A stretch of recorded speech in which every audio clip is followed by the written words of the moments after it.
अब तो अति हो गया दोस्तों। अब तो रामचरितमानस जैसे मानव मूल्यों, सामाजिक मूल्यों की मर्यादा का जो उच्चतम मानदंड स्थापित करने वाला ग्रंथ है, हम 100 करोड़ सनातनी हिंदुओं का पवित्रतम ग्रंथ में से एक है। उसकी अब देश के दुश्मनों ने, संस्कृति और धर्म, आस्था, परंपरा, मूल्य के दुश्मनों ने, इस आर्यावर्त, इस भारतवर्ष के दुश्मनों ने उसकी प्रतियां जलाई। इससे बड़ी बेहुदगी, इससे बड़ी बेशर्मी, इससे बड़ा असहज कोई बात हो नहीं सकती है। इतनी मूर्खता, इतना गंवारपन, जिस मानस के एक एक चौपाई में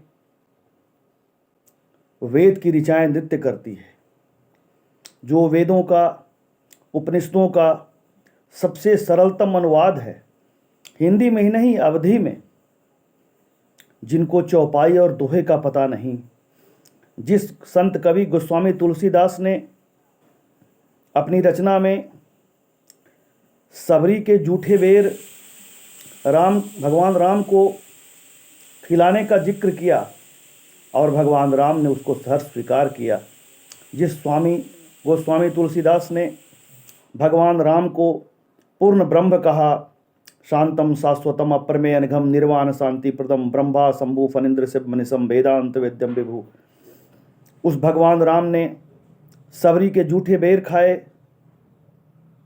भगवान ने निषाद राज को अपना मित्र बनाया। भगवान राम ने जटायु गिद्ध को अपने पिता की तरह का संस्कार दिया, वैसा ही संस्कार किया जैसे एक पुत्र अपने पिता का करता है, अंतिम संस्कार। जिन्होंने कोल भील बनवासियों, यहाँ तक कि पशु पक्षियों, बंदर भालुओं को अपना मित्र बनाया और धर्म के पथ पर अन्याय के विरुद्ध जो युद्ध था उसमें उनका साथ लिया। जिस मानस में संत कवि गोस्वामी तुलसीदास ने जाति पाति कुल धर्म बढ़ाई, धन बल परिजन और चतुराई, भगतहीन नर देखें कैसे, बिनु जल भारत सोही जैसे का वर्णन किया। उन्होंने लताड़ा, गुणहीन विप्र को भी लताड़ा, उनकी निंदा की। उन्होंने सिर्फ और सिर्फ उस संत कवि ने अपने महाकाव्य में जो उस समय की 16वीं शताब्दी की जो व्यवस्था थी, जिन परंपराओं को समाज इस दृष्टि से देखता था, उसका सिर्फ वर्णन भर किया। क्योंकि संत कवि थे, सरल हृदय थे। उन्होंने तो कहा था कि स्वांतः सुखाय तुलसी श्री रघुनाथ गाथा, भाषा निबंधमति मंजुल मातनोती। और समाजवादी पार्टी के नेता अखिलेश यादव कहते हैं कि जरा उसको पढ़ दीजिए, उस चौपाई को। हाँ, मैं पढ़ता हूँ, मैं पढ़ रहा हूँ। अवधी में ताड़न का अर्थ पता है, ये पता है कि हिंदी है और अवधी का ग्रंथ है ये महाकाव्य। ताड़न का अर्थ तो गूगल भी बता देगा। ताड़न का अर्थ ध्यान देना, शिक्षण, प्रशिक्षण।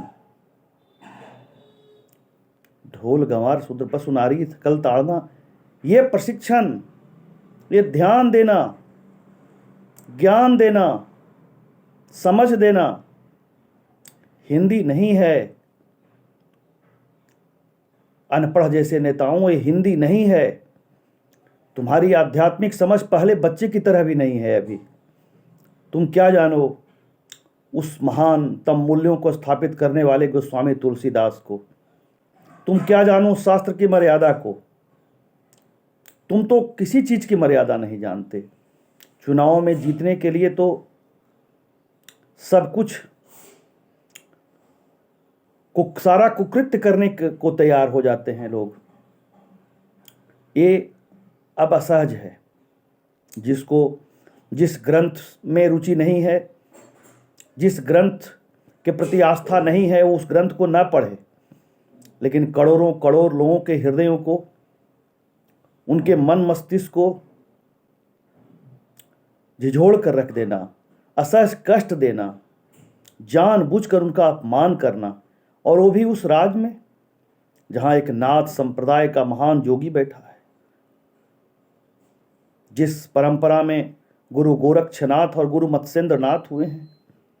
ये इतनी बड़ी बेहूदगी, मानस की प्रति जलाने का दुस्साहस, जिस ग्रंथ को काशी विश्वनाथ के दरबार में सबसे ऊपर रखा गया लोकप्रियता के चलते, चूंकि वेदों और उपनिषदों की इतनी सरलतम व्याख्या दूसरे ग्रंथ में संभव ही नहीं है, इसलिए कि यह अवधी भाषा का है। संस्कृत का कोई ग्रंथ जन सामान्य के लिए उतना सुलभ नहीं हो सकता, क्योंकि उसका अनुवाद पढ़ना पड़ेगा और अनुवाद में भेद हो सकते हैं। लेकिन एक लोक भाषा का ग्रंथ ही हर उस व्यक्ति को जो परम विद्वान कोटि का है और जो सामान्य जन है, जिनका शिक्षा दीक्षा सामान्य है, उनके लिए भी बराबर की समझ का हो सकता है। अब असहज है, अब इन लोगों ने वो सारा लक्ष्मण रेखा मर्यादा का पार कर लिया है इन लोगों ने। अब कानून का दंड भी होगा, ईश्वर का भी दंड इन्हें मिलना चाहिए, और समाज को खड़ा होना होगा। अब मर्यादित तरीके से, संवैधानिक तरीके से, कानूनी तरीके से इनको शिक्षण देना होगा, क्योंकि अब ये एक तरह से टेस्ट कर रहे हैं कि कितना सहिष्णु है सनातन समाज।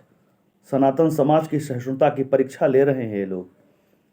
चुनाव में तो सबक इनको सिखाई देगी जनता, चूँकि इन्होंने उनकी आस्था, उनकी परंपरा, उनके मूल्यों, जिस रामचरितमानस की चौपाई गाते हुए सुबह होती है, गाते हुए शाम होती है, नींद के आगोश में हम चौपाई गाते हुए सो जाते हैं।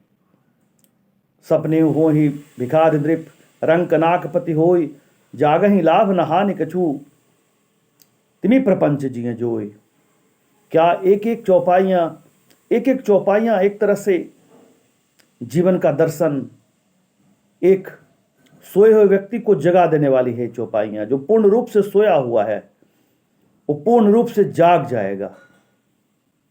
और उस ग्रंथ की चौपाइयाँ 1, 2, 4 जिसको ये समझ नहीं पाए अपने कचरे ज्ञान के चलते, अपनी अनपढ़ता के चलते, और उसका विरोध, ये असहज है। धर्म की जय हो, अधर्म का नाश हो, प्राणियों में सद्भावना हो, विश्व का कल्याण हो।